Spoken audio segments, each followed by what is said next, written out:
Pack your bags, you're ruining our Christmas. The words hit me like a sledgehammer to the chest. My daughter Jessica stood in the doorway of what used to be my living room, her face twisted with a cruelty I'd never seen before. Behind her, 3 little faces peered around the corner, my grandchildren Emma, 7, Tyler, 5, and baby Sarah, barely 3. Their eyes were wide with confusion, clutching their stuffed animals like life preservers in a storm they didn't understand. "Mommy, why is Grandpa leaving?"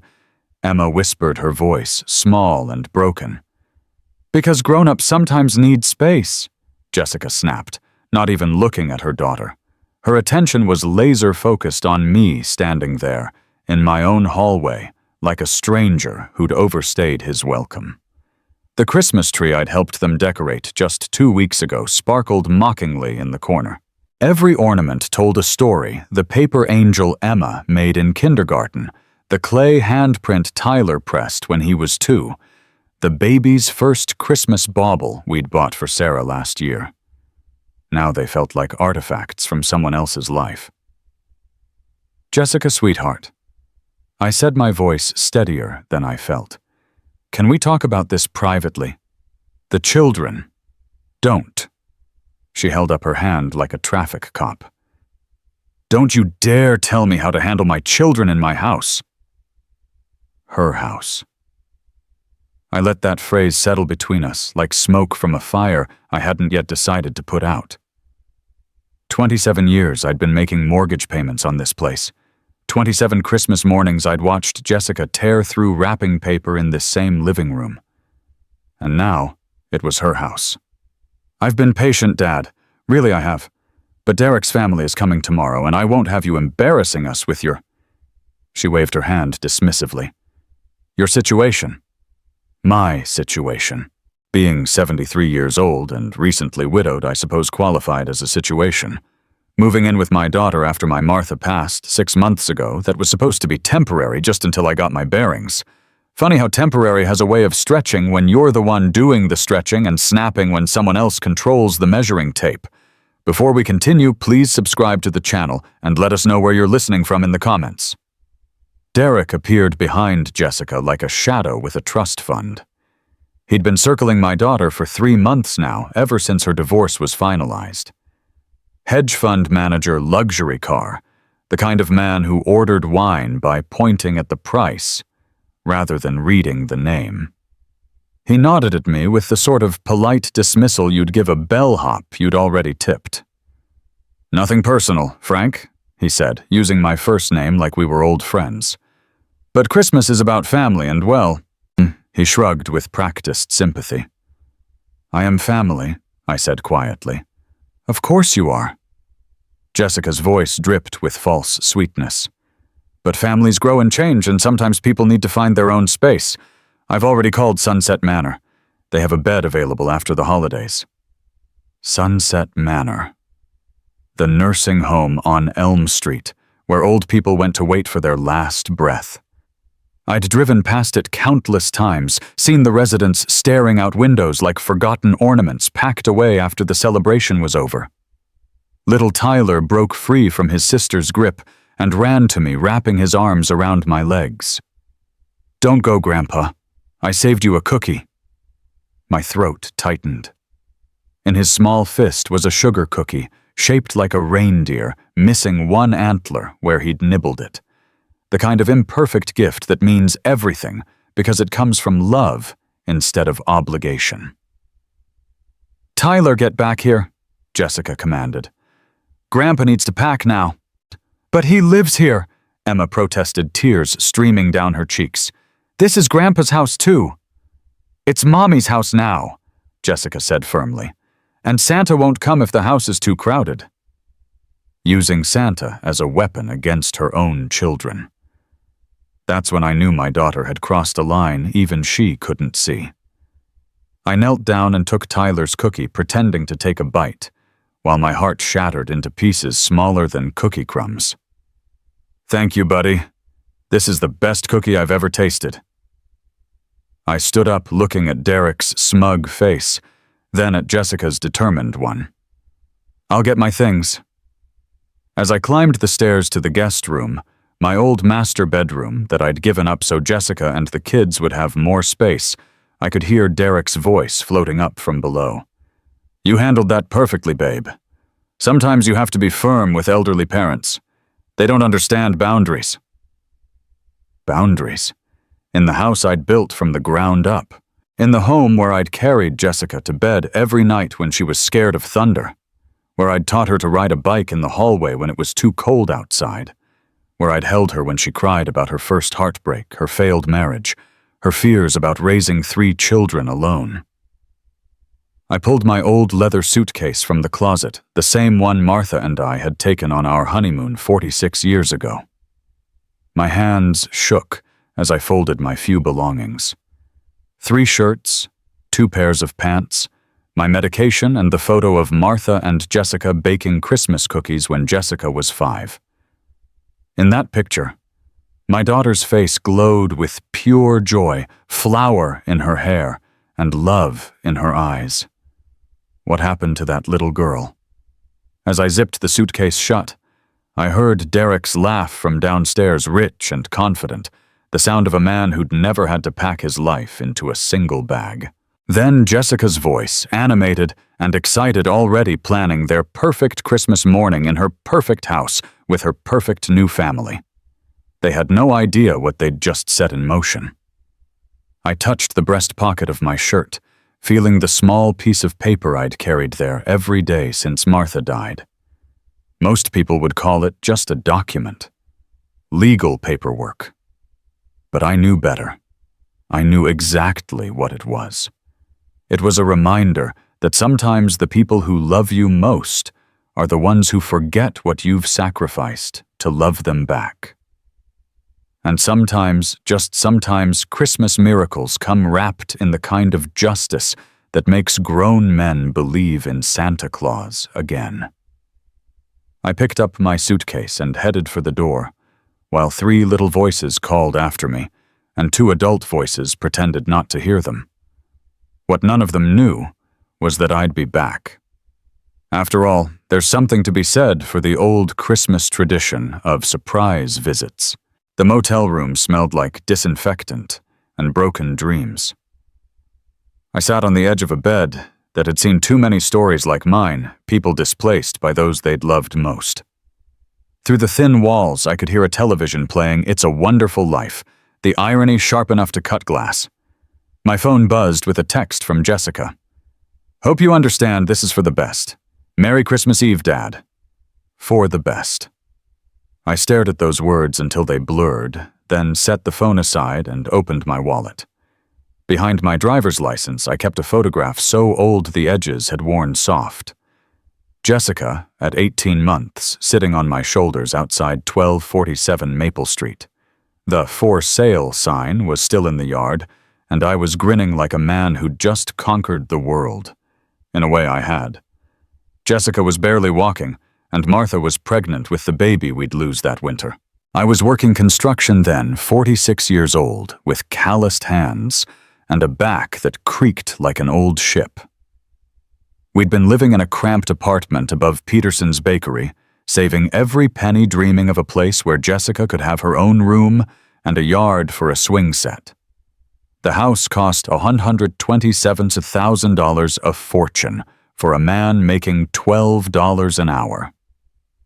The bank manager, a thin man with suspicious eyes, had looked at my application like I was asking to borrow the moon. Your debt-to-income ratio is concerning Mr. Collins, he'd said, shuffling papers with the efficiency of someone who crushed dreams for a living. But Martha squeezed my hand under his desk, and Jessica babbled in her stroller, reaching for the plastic flowers on his windowsill. I thought about my own childhood, 7 of us crammed into a 2-bedroom house that never quite felt like home, and I made a promise to that baby girl. I'll work 3 jobs if I have to, I told him. But my daughter will have a home. And I did.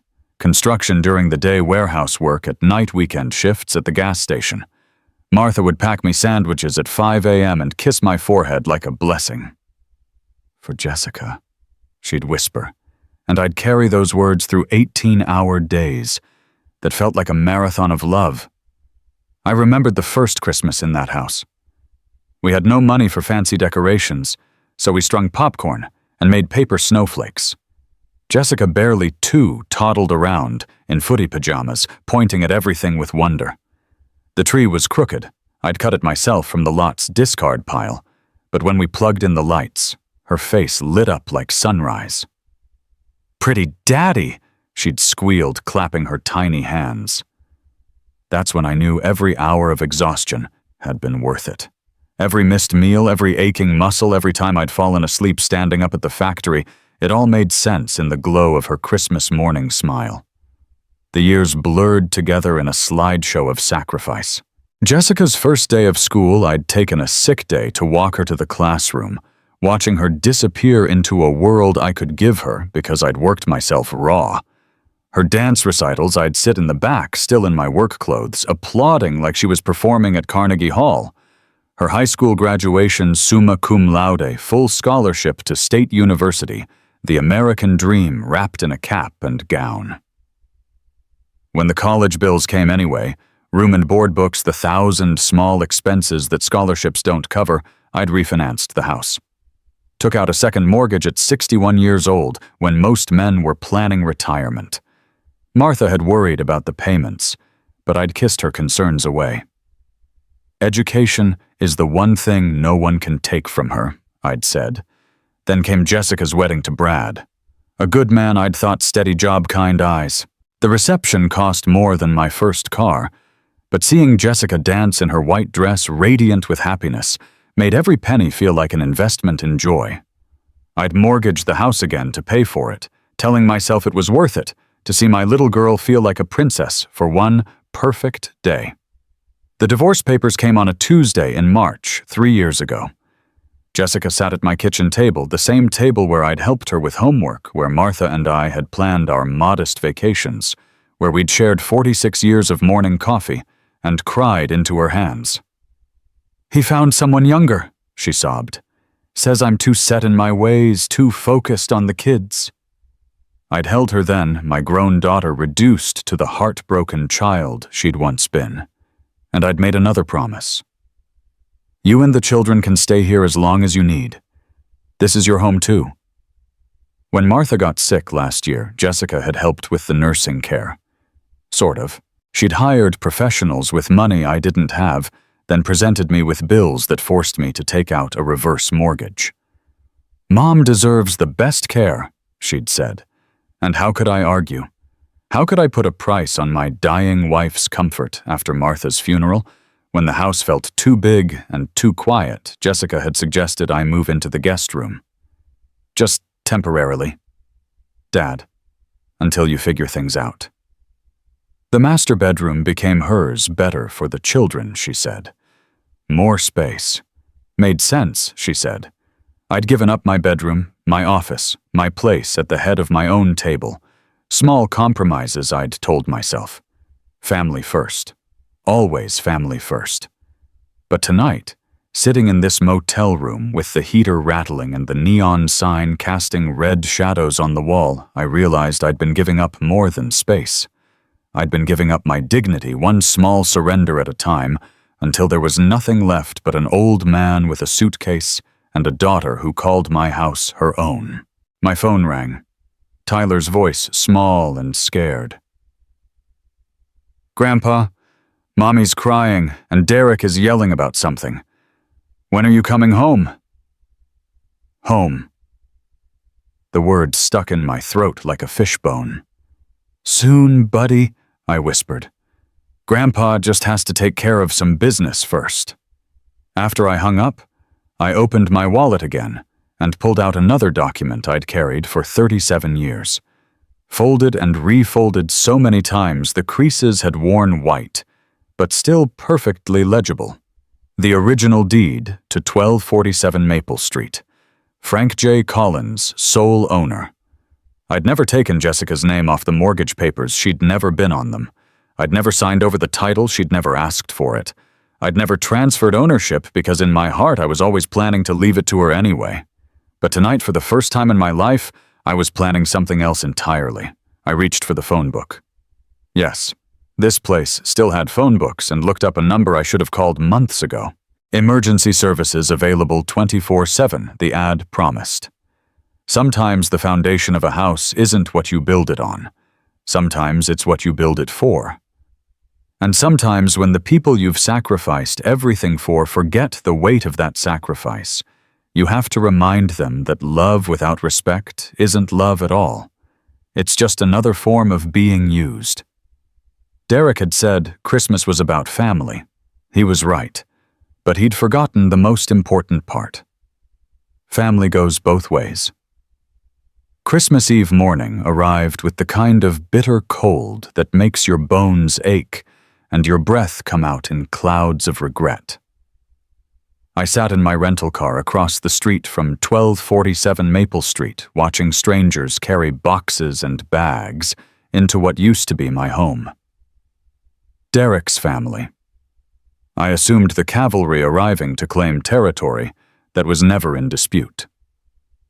A black Mercedes SUV pulled into my driveway. My driveway. A distinguished couple emerged the man in a cashmere coat that probably cost more than my monthly pension, the woman clutching a designer handbag like armor. They moved with the confident ease of people who'd never been told to pack their bags on Christmas Eve. Through the front window, the window I'd replaced myself, after a baseball broke it during Jessica's 13th summer, I could see movement. Jessica animated and gesturing, playing hostess in a performance I recognized. She'd always been good at pretending things were different than they were. As a child, she'd host elaborate tea parties for her stuffed animals, creating elaborate backstories where everyone was happy and no one was hungry or afraid.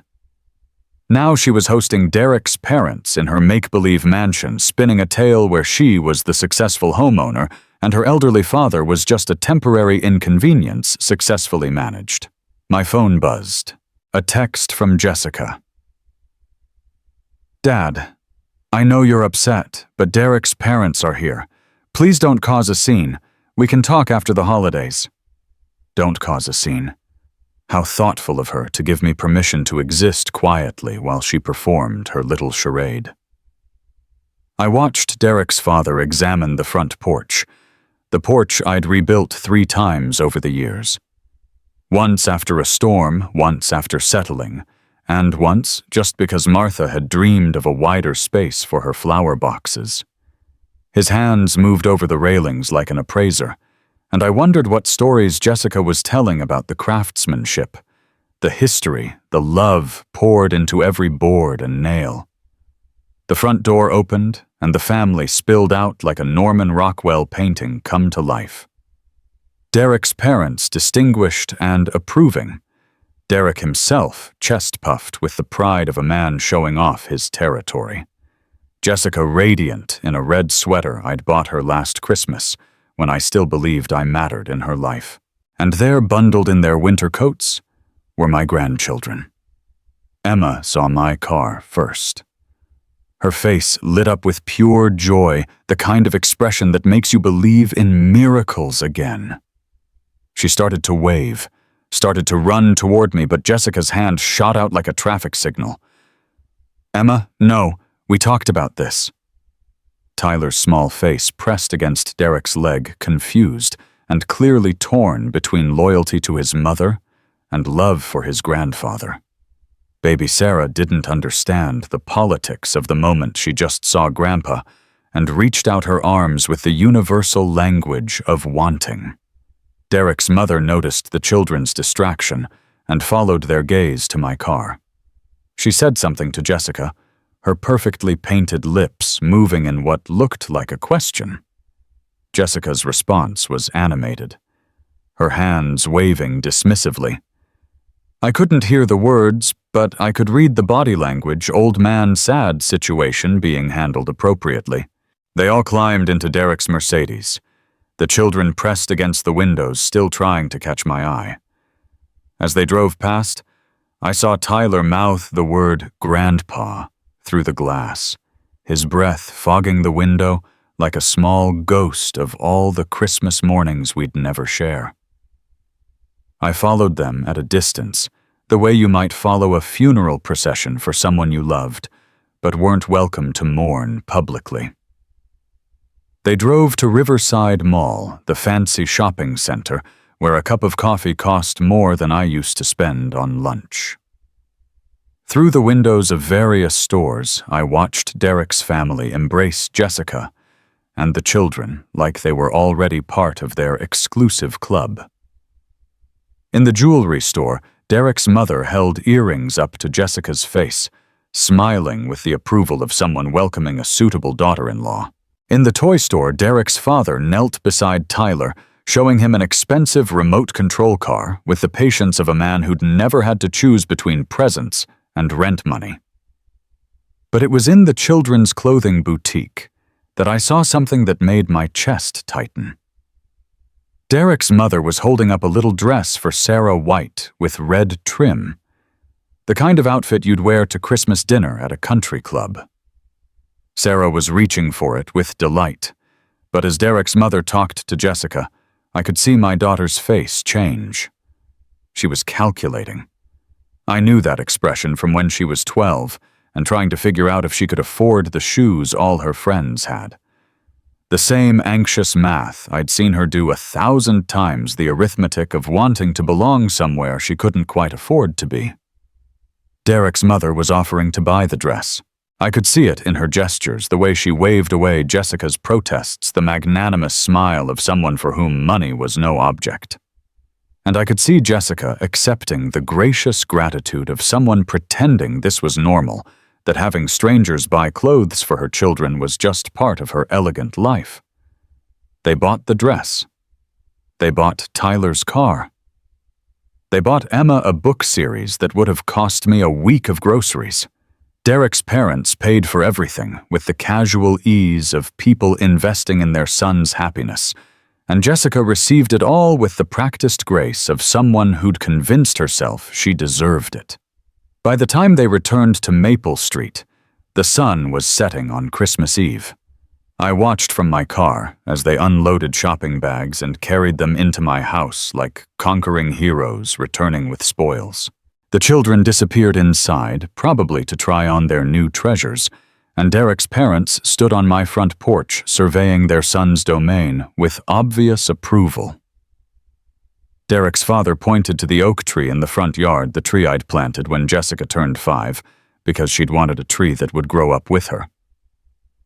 He nodded as Derek spoke, probably explaining some fabricated history about how he'd chosen this house for its mature landscaping and family-friendly neighborhood. Through the living room window, I could see Derek's mother examining the mantelpiece, the one I'd carved by hand the first winter we lived there, working in the garage after Jessica went to bed. She traced the edges with obvious appreciation, and Derek gestured as if he were explaining the craftsmanship he'd carefully selected. Jessica appeared in the window, and for a moment she looked directly at my car. Our eyes met across the street, across the chasm of choices that had led us to this moment. I raised my hand in a small wave, a gesture of the father who still loved her, despite everything. She closed the curtains. As darkness settled over the neighborhood, the house began to glow with warm light.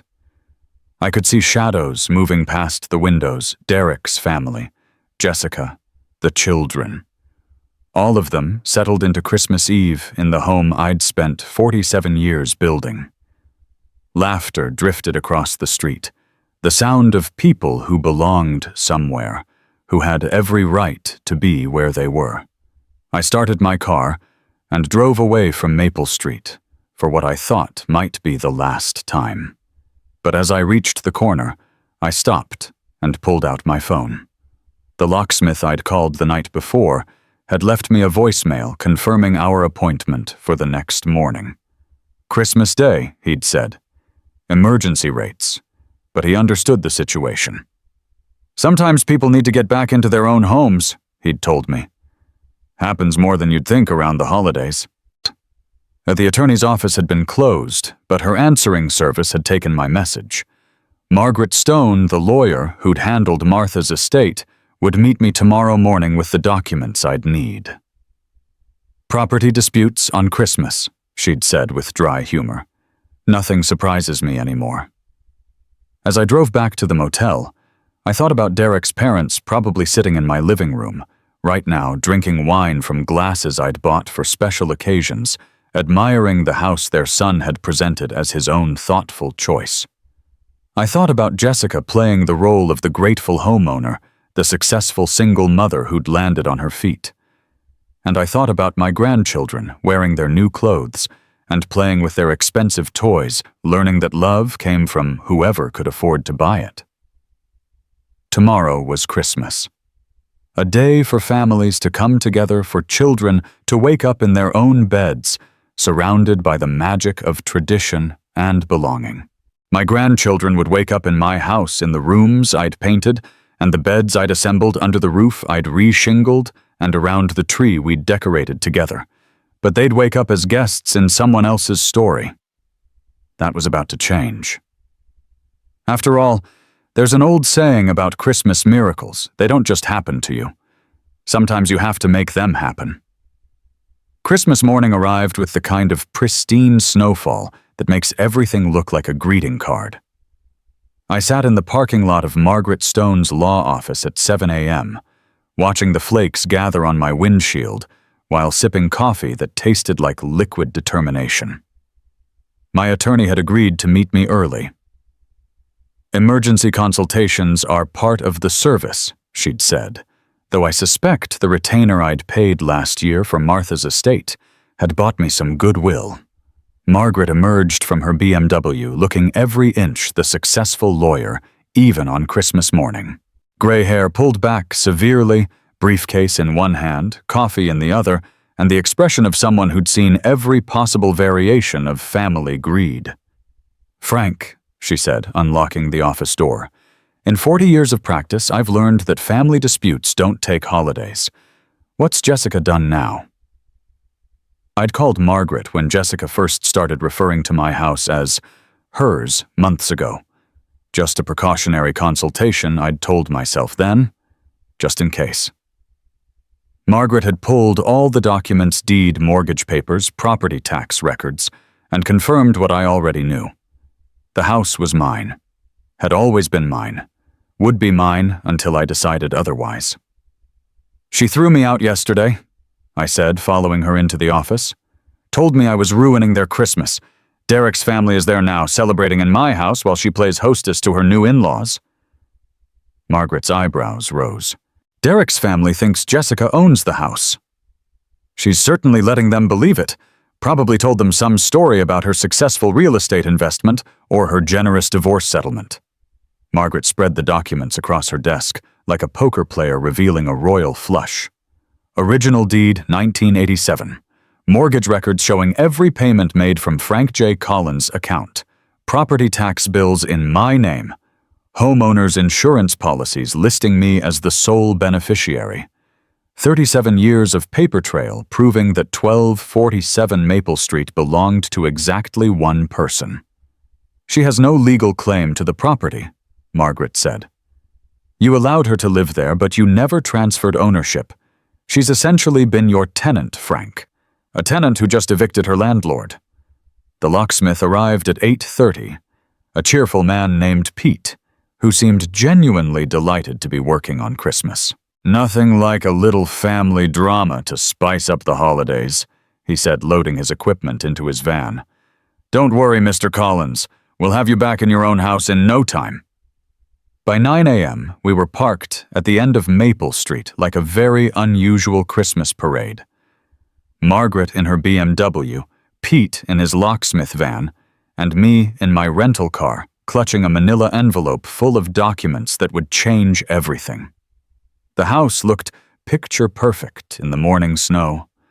Wreaths on the windows, lights twinkling around the doorframe, smoke curling from the chimney I'd cleaned myself every October for 37 years. Through the windows I could see Movement Derek's family probably enjoying their elegant Christmas breakfast in what they believed was their son's beautiful home. My phone buzzed with a text from Emma. Grandpa Santa came. I got the princess dress and Tyler got the big car. Are you coming to see? My heart clenched. Of course they'd told the children I might not come. Of course they'd prepared my grandchildren for my absence, probably with some story about Grandpa being too sad or too tired to celebrate Christmas. I texted back, Santa has a surprise for Grandpa too. I'll be there soon. At 10 a.m. sharp, we approached the front door. I could hear laughter from inside the warm sounds of a family Christmas morning.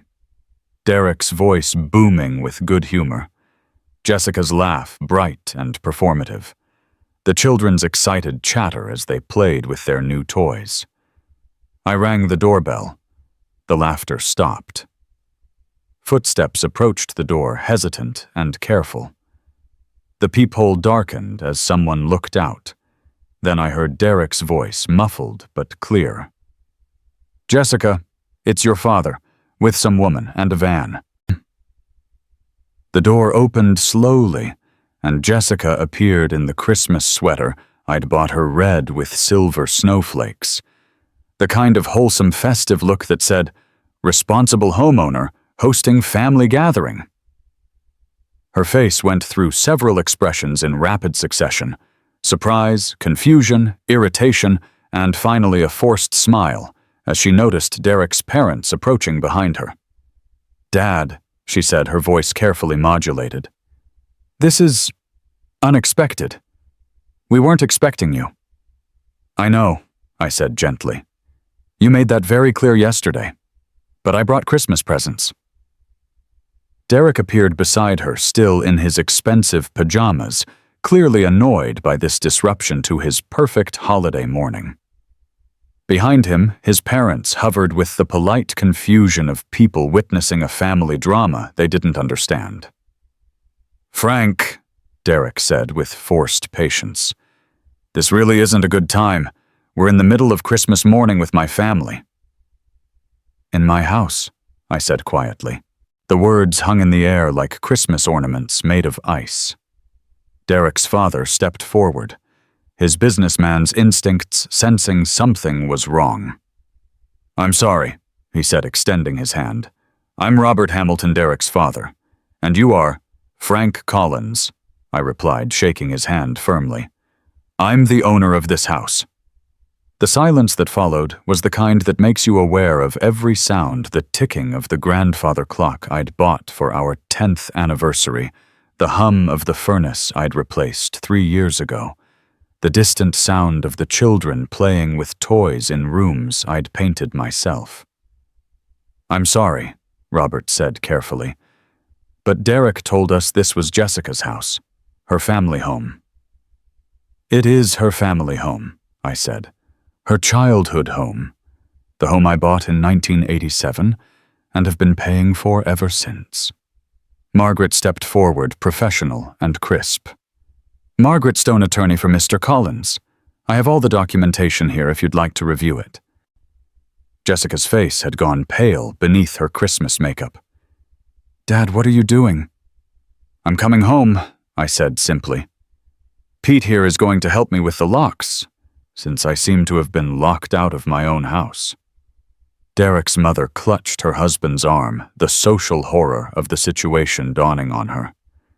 They'd been guests in someone else's house, accepting hospitality from someone who had no right to offer it.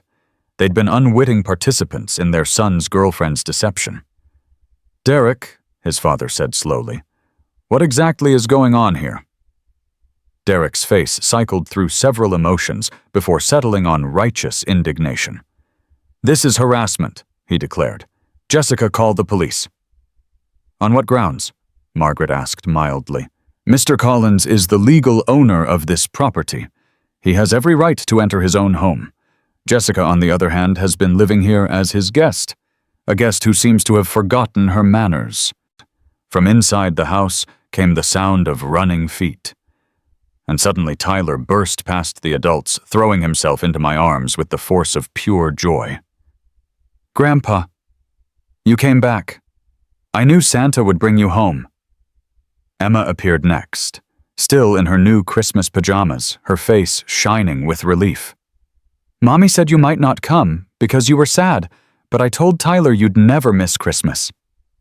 And there, toddling behind them on unsteady legs, came baby Sarah, arms outstretched, calling, "Papa, Papa," in the voice that could melt glaciers. I knelt down and gathered all three of them into my arms, feeling whole for the first time in months. Over their heads, I could see the adults watching Derek's parents with growing understanding and horror. Derek with desperate calculation, Jessica with something that might have been shame if she'd had any left to feel. "Jessica," Robert Hamilton said quietly, "I think we need to have a conversation."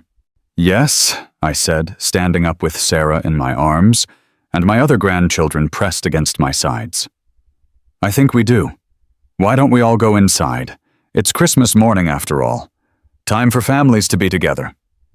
As we crossed the threshold of my house, past the Christmas tree, I'd helped decorate under the mistletoe Martha had hung every year into the living room, where 3 generations of Christmas mornings had unfolded. I felt something I hadn't felt in months. I felt like I was home. And judging by the expressions on everyone's faces, the real Christmas morning was just beginning.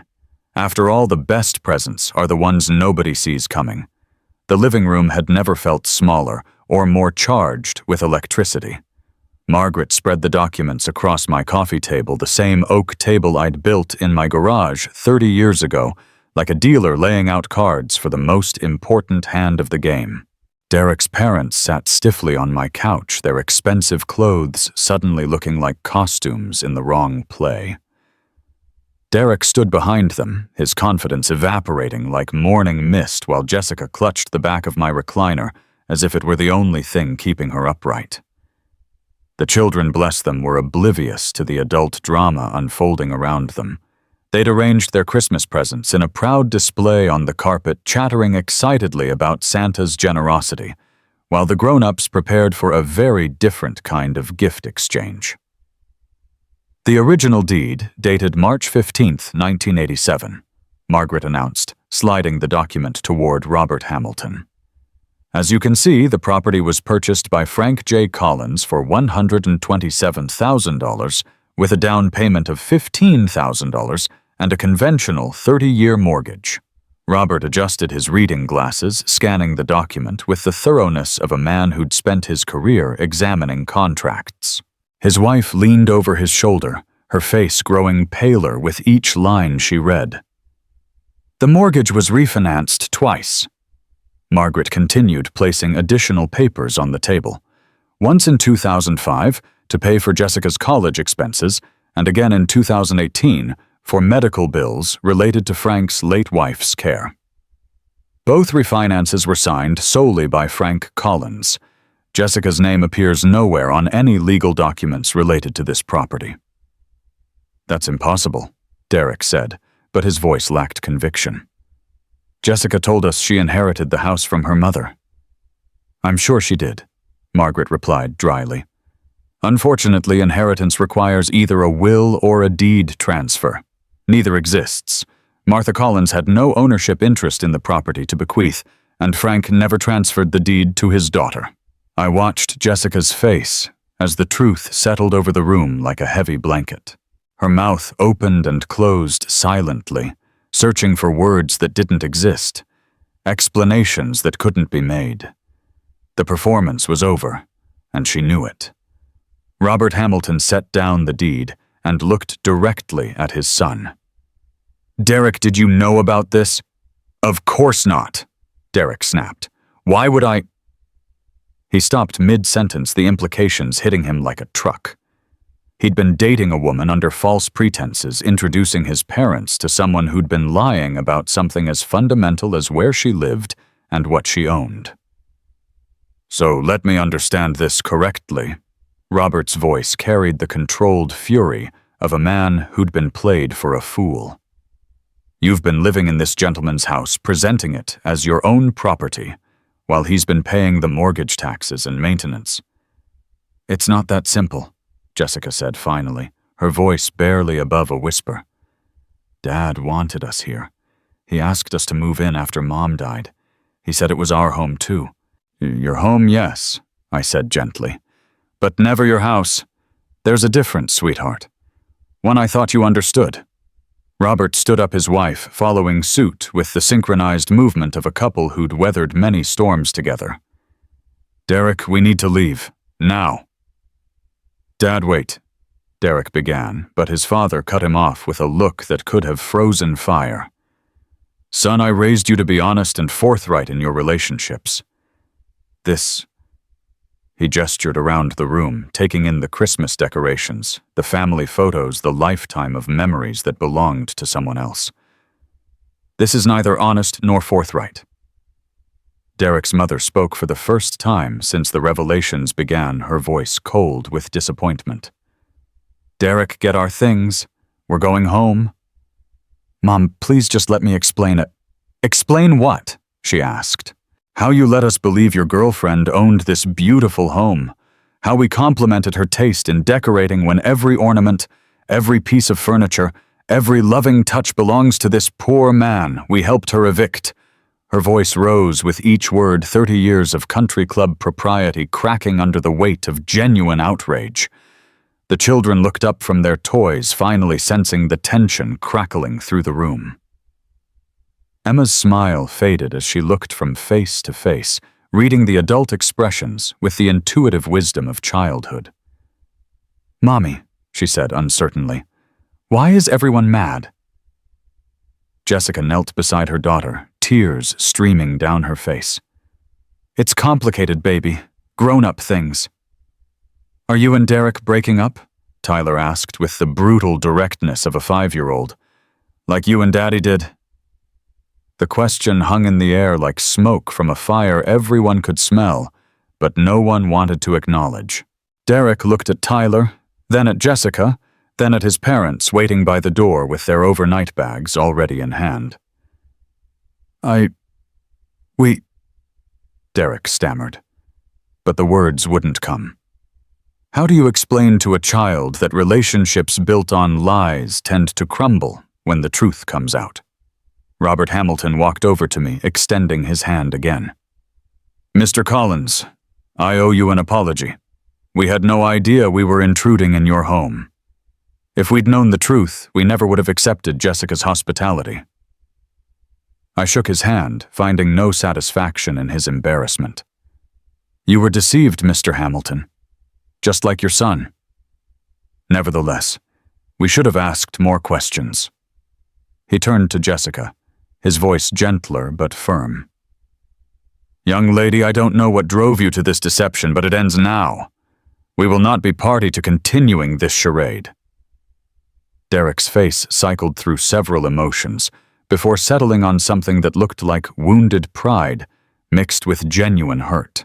Jess, why didn't you tell me the truth?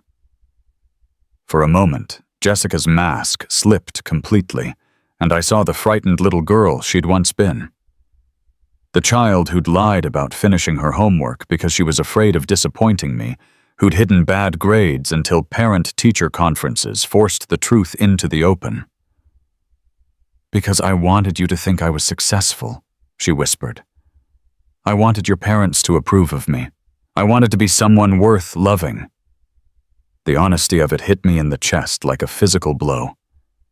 My daughter, the little girl I'd worked 3 jobs to provide for, believed she needed to own a house to be worthy of love. Believed she needed to be someone other than who she was to deserve happiness.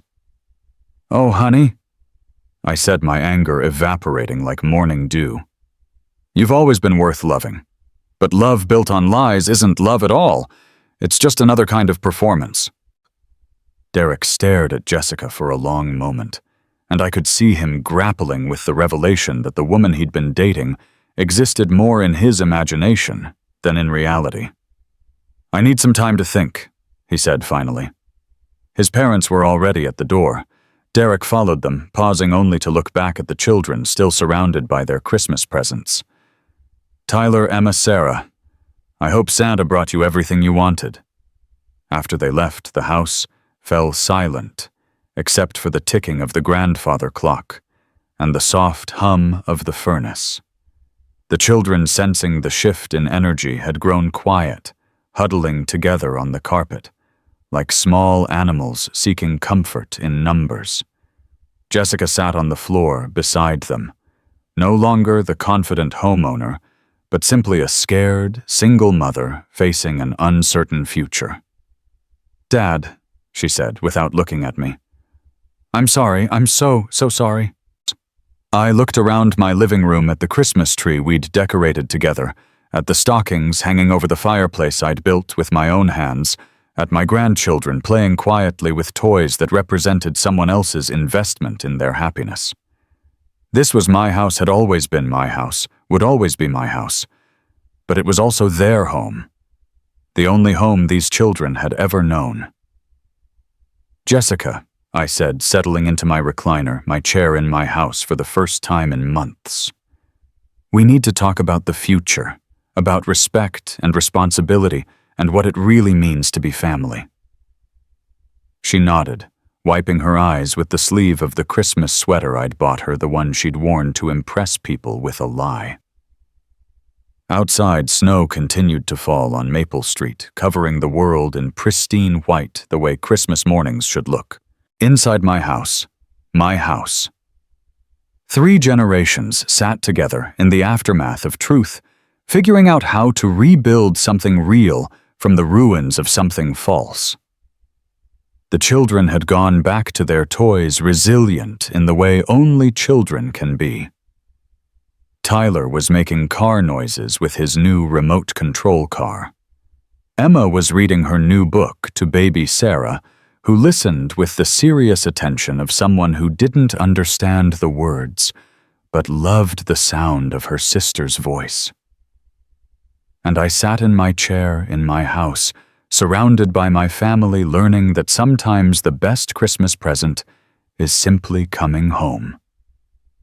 Even when home is a place you never really left.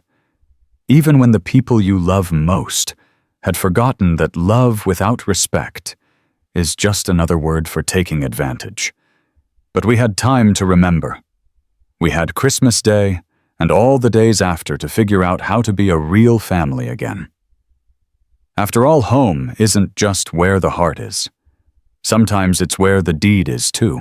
And sometimes that makes all the difference. Thank you for joining me on this Christmas journey of family forgiveness and finding your way back home. If this story touched your heart or reminded you of your own family experiences, please take a moment to subscribe to our channel and hit that notification bell so you never miss our latest stories. In the comments below, tell us, have you ever had to stand up for what's rightfully yours in your own family? What's the most important lesson about respect and family that you've learned? And let us know where you're listening from. We love hearing from our community around the world. If you enjoyed Frank's story of reclaiming his home and his dignity, you'll want to check out our playlist of family drama stories where ordinary people face extraordinary challenges and find the strength to fight for what matters most. Remember, every story we share comes from real experiences and real emotions. Sometimes the most powerful Christmas miracles happen when we have the courage to stand up for ourselves while still choosing love over bitterness. Don't forget to like this video. If it moved, you share it with someone who might need to hear Frank's story, and we'll see you in the next episode. Until then, remember, home truly is where the heart is. But sometimes it's also where the deed is. Subscribe now and become part of our family of storytellers. Your support helps us bring you more stories of hope, justice, and the unbreakable bonds that make us human.